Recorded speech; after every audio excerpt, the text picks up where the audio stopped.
시청자 여러분 반갑습니다. 6월 8일 화요일 선상대 TV2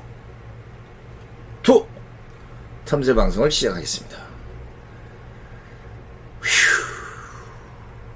이 정권, 문재인 정권의 거짓, 사기, 꼼수를 샥이 버무리고 거기에 엉터리와 쇼를 양념을 쳐발라서 나라를 배신과 개주의 비법으로 만들더니 이제는 문재인뿐만 아니라 사람을 믿을 수 없는 이런 나라를 만들었습니다.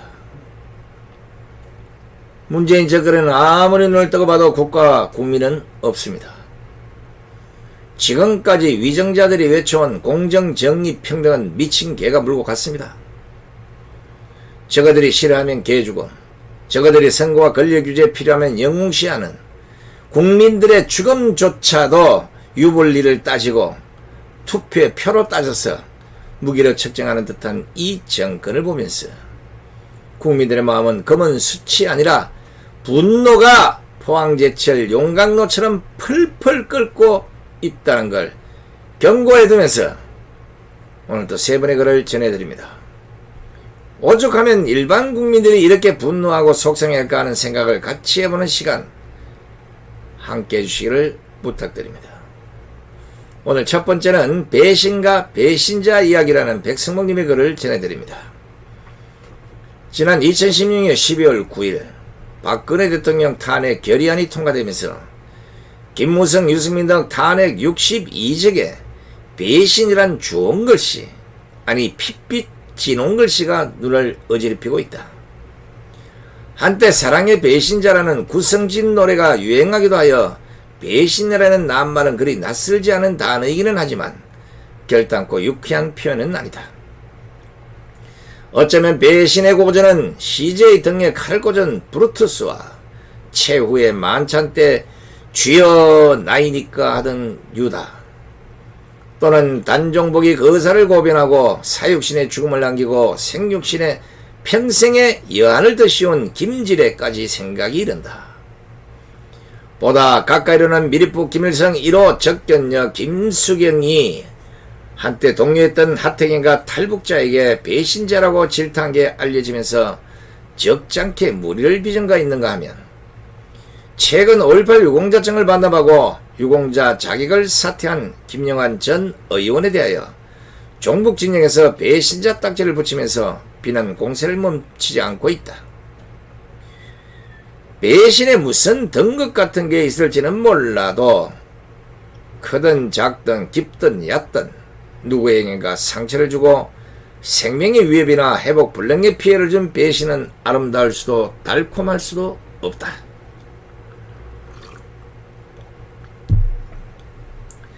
사랑의 배신, 도둑끼리 작물을 놓고 이해관계의 배신은 그렇다 쳐도 브루투스나 유다, 김질의 배신, 임수경에 대한 주사파 출신 하태경이나 탈북자의 배신, 5.18에 대한 김영환의 배신 등 사상 이념적 배신은 그 차원이 다르다고 하겠다.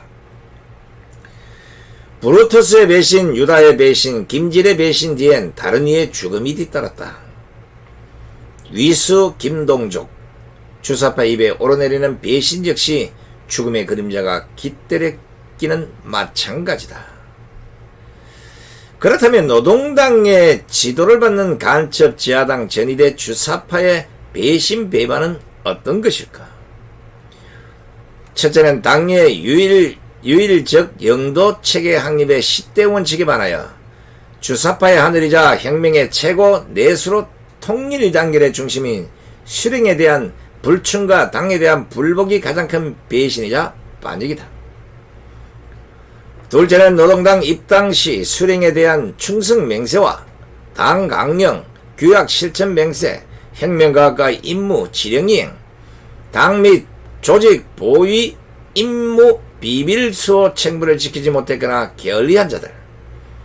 셋째는 고의든 실수든 당이 강조하고 있는 당적 규율에 어긋나고 혁명적 지조, 혁명적 동지애, 혁명적 의리 등 규범에 반하는 행동을 한 자를 배신자, 배반자로 규정했다. 넷째는 당 조직으로부터 배신자 배반자로 낙인 찍히면 배신자는 죽음이라는 철칙에 따라 죽음으로 대가를 치러야 한다. 김정일의 처조카 이한영 살해 1997년 2월 15일 항장님터 탈북자 암살조 단파 2010년 1월 장성택 도륙 2013년 12월 12일 김정남 독살 2017년 2월 13일 사례에서 보듯이 반당 반혁명 종파 등의 제목으로 처단하는 게 예사다. 빨갱이들이 배신자 배반자로 낙인 찍기에 악용되는 구실의 예를 한번 들어보자. 먼저 혁명적 지조는 비록 한 목숨을 바치는 한이 있어도 당과 수령에게 끝까지 충성 다하려는 각오가 되어 있고 단두대에 올랐어도 혁명적 지조와 절개를 지킬 줄 아는 사람.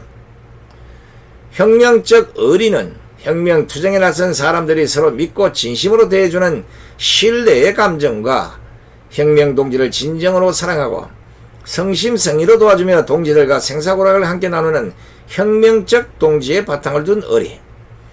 혁명적 동지에는 혁명 동지를 진심으로 믿고 존경하며 동지의 아픔을 자기 아픔으로 이기고 혁명 동지를 위하여서는 생명도 서슴없이 바치는 것이다.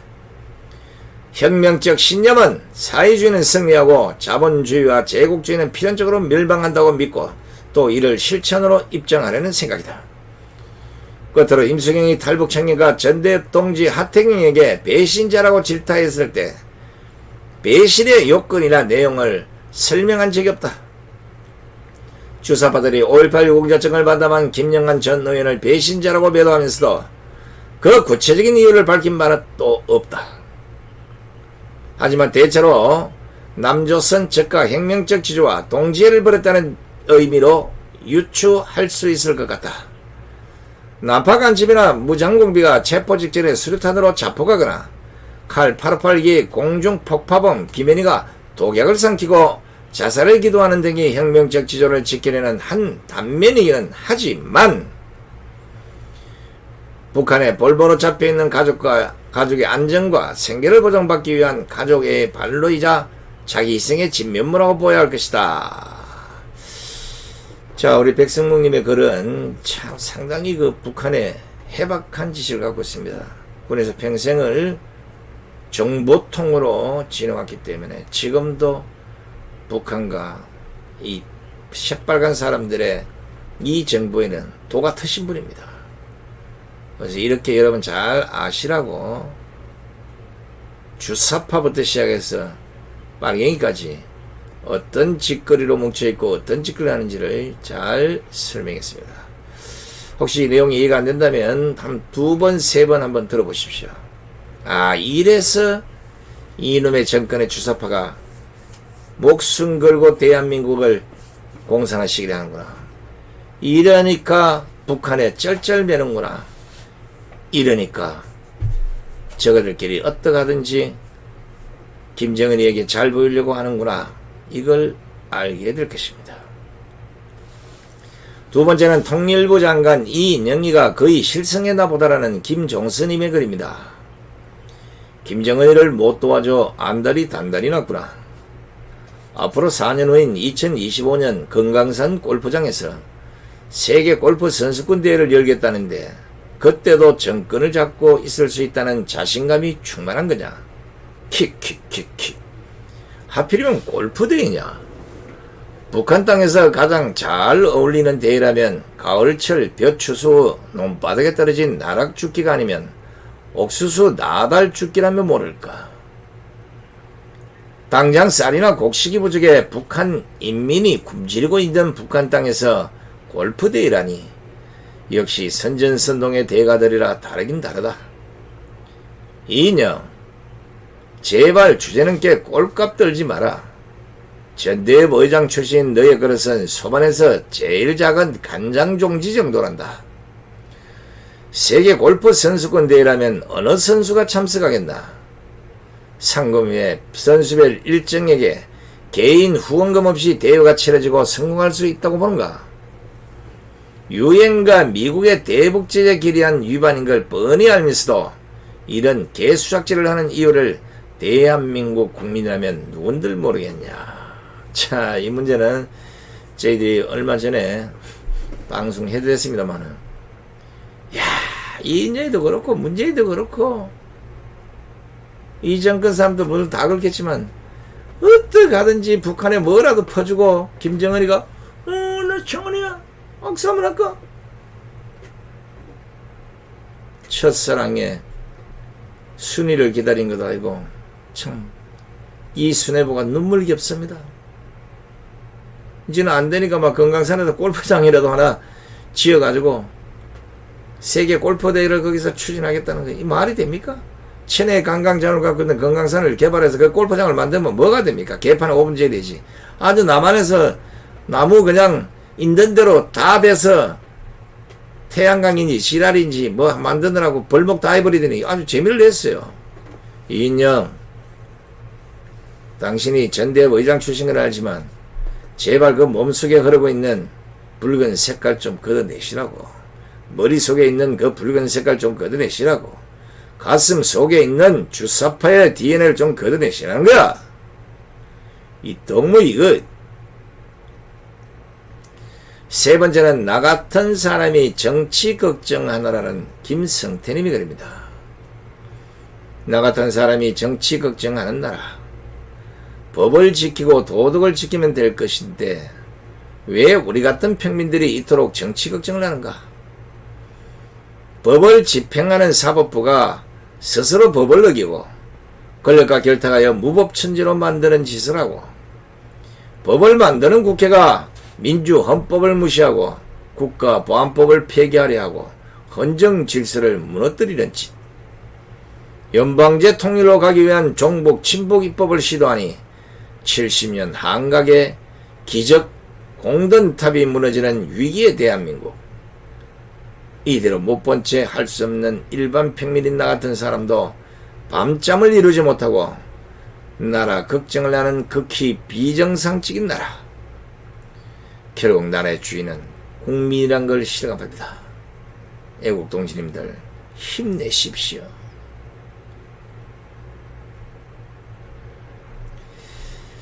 자, 우리 김성태님의 글을 보면서 맞습니다. 잘 사는 나라, 진짜 정치가 제대로 돼 있고 권력이 사기는 안 치고 이런 나라들은 국민들이 굳이 대통령이 누군지, 국회의장이 누군지, 뭐 장관이 누군지, 뭐 사법부에 누군지 아무 신경 쓸 일이 없습니다.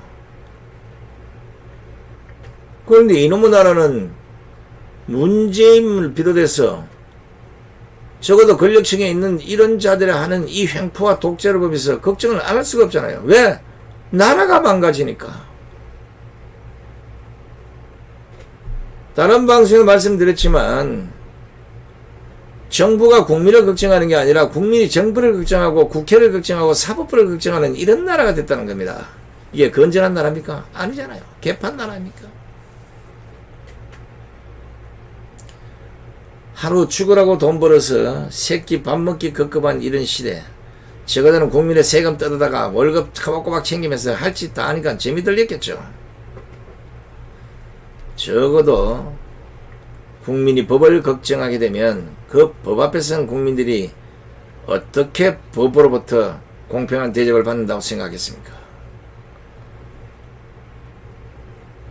법이 신뢰를 잃으면 국민들로부터 버림받습니다. 법을 집행하는 사법부가 스스로 법을 어기고 권력과 결탁해서 대한민국 법치를 완전히 망가뜨리면 이건 누가 책임집니까? 이걸 보고 우리가 흔히 말로 무법천지라고 하는 겁니다. 국민 여러분, 이런 무법천지에서 살고 싶습니까? 아니면 나라와 사법부와 정치를 걱정하지 않는 태평성대의 나라에서 살고 싶습니까? 후자 쪽에 태평성대에서 살고 싶다면 분노하고 목소리를 내십시오. 그래야만 자유를 찾을 수가 있습니다. 자유가 지금 우리가 누리는 만큼 그냥 있으면 그 자유가 모두 우리의 자유처럼 느껴지지 않는다는 겁니다. 결국은 이 자들이 우리에게서 자유를 뺏고 공산, 노예의 기회를 제공할 것입니다. 힘내십시오. 정신 바짝 차리셔야 됩니다. 자, 끝까지 함께 해주신 시청자 여러분 대단히 고맙습니다. 안녕히 계십시오.